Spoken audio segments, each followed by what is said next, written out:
High court order போட்டோம், நிறைய order இருக்க முடியல. ஆனால் 5000 பேருக்கு நம்ம வந்த பிறகு கடந்த ஆட்சியில் யாரும் செய்யலை.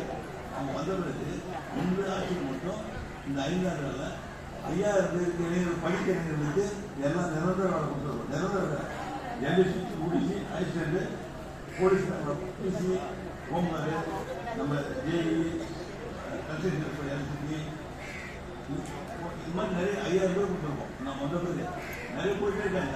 அதான் தேர்வு. ஆனால் இன்னொன்று, இது மாதிரி நிறைய கேட்கும் நம்ம கார்பரேட் வச்சுருக்கோம். மில்க் டேரி இது மாதிரி வச்சுருக்கோம். அங்கே ஆனால் வேலை போய்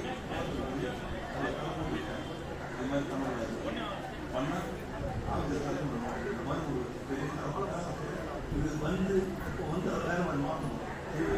அதுக்கு ஒரு நம்ம நிறைய அந்த பசங்க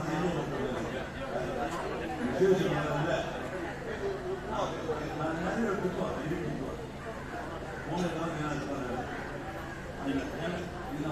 எது போகாம சொல்கிறேன் நினைக்கூடாதீங்க. அந்த ப்ராஃபிட் எப்படி பார்த்து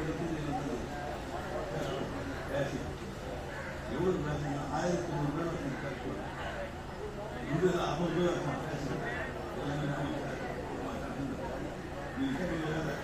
இது மாதிரி எடுத்துக்கலாம். இது மாதிரி எடுத்து வேலை இது மாதிரி வேலை எடுத்துக்கணும்னா வேலை பண்ணணும்.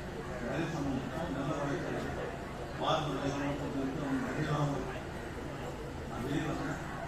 ஆட்சி எல்லாம் வந்து சரியாக சொல்லியிருக்கேன். ஆனால் இது அசோசியேஷன் அதான் கமிஷன் இருந்தார். சங்கம் ஏனாட்சி பண்ணி அதை சங்கமாக ஏன் பேசி சுத்தமாக போடுறது வேலையை செய்யணும். ஆனால் அப்படி சம்பந்தம் போகணும். இப்போ அப்படி இருந்தாலும் இப்போ ஒரு 5 கோடி சம்பளம் நீதிமன்றம் பண்ணாங்க. சம்பளம் டேக்ஸ் பண்ணி எது வெளியே புதுசாக ஆரம்பிக்கிறா எழுதிப்பாங்க. ஏன்னா அசோசியேஷன் அந்த பசங்களுக்கு ஒரு சிலருக்கு சங்கம் வச்சு நடந்தது ஒரு வேலை. சங்கம் வச்சு நடந்தது அவங்க சங்கத்து மூலமாக என்ன பண்ணாங்க,